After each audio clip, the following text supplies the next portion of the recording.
Jimmy Butler and the Miami Heat had an underwhelming performance in the NBA playoffs. You see, me personally, I believe they should have made it to the NBA Finals, and now we have to look at some roster reconstruction.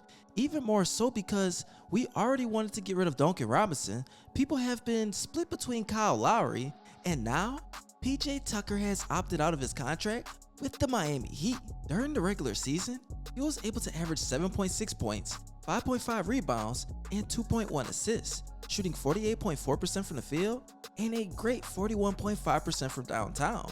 He started in 70 out of 71 games played, so he was one of the main reasons, at least one of the most consistent, into why we were able to get that #1 spot. Based off of some of my readings, some of you guys think that we should try to retain him, especially if we want to continue a championship run, because his consistency, his championship pedigree, his ability to at least be an open teammate. A lot of guys going in for a championship run want to still get their stats, but he's not that guy.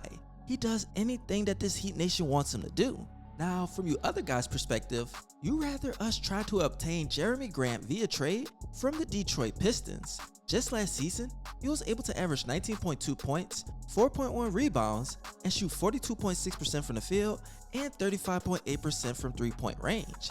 He would be a great addition, especially at that 4th spot.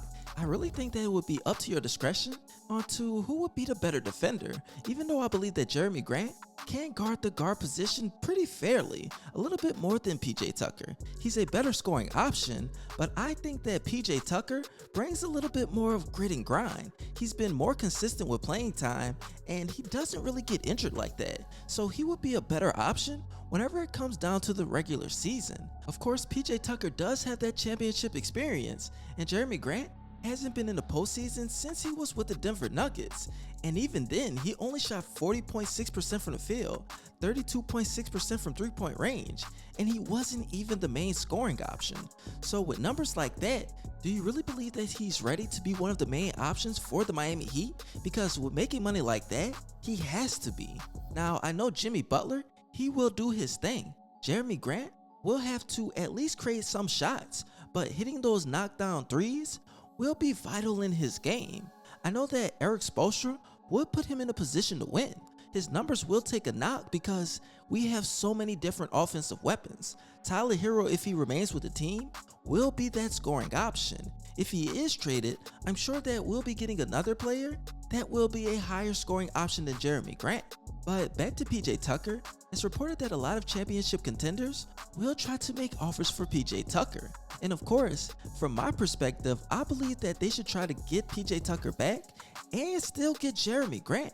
It is a possibility that probably wouldn't involve Tyler Hero. If Jimmy Butler was able to work on his three-point shot for this offseason, then I want to see him drop at the 2 spot. I want to see them mix and match PJ Tucker, Bam Adebayo, Jerami Grant, and a newfound center. So you guys let me know what you think in the comment section. I actually have 2 questions, but first, make sure you follow me on both of my Instagram pages. Once I reach 1,100 followers, I will be giving away an NBA jersey of your choice, and make sure you follow my main ScottyIce channel. I'll leave a link in the description below, and I'll be leaving a link up right here. Now, the questions that I have for today is 1, do you think that PJ Tucker or Jerami Grant would be a better option for the Miami Heat? And tell me why. Now, PJ Tucker, he has championship experience. He's the ultimate role player, a guy that's great in the locker room and off the court. However, I believe that Jerami Grant is the ultimate option because he fits the timeline more with Bam Adebayo, somebody that they can retain after his contract year. Now, the second question that I have for today is if we obtain Jerami Grant or Miles Turner, do you think that the Miami Heat will be able to make it to the NBA Finals? For me, I believe that they will be able to make it next year or the season after. They either need development or another all-star. They need to get rid of Duncan Robinson, and I'm not saying that because I don't like him. It's just because he's a one-dimensional player. We found a player in Max Strus that can match some of the things that he does on the court. Well, actually the one thing he does on the court, but he can do other stuff like cut to the basket, be better on the defensive side of the ball, and that's ultimately why we will have to move on. Now, I appreciate all you guys loving your support. Don't forget to smash that subscribe button, smash the like button. And as always, this your boy ScottyIce, aka Baby Bron. And you already know, I'm out.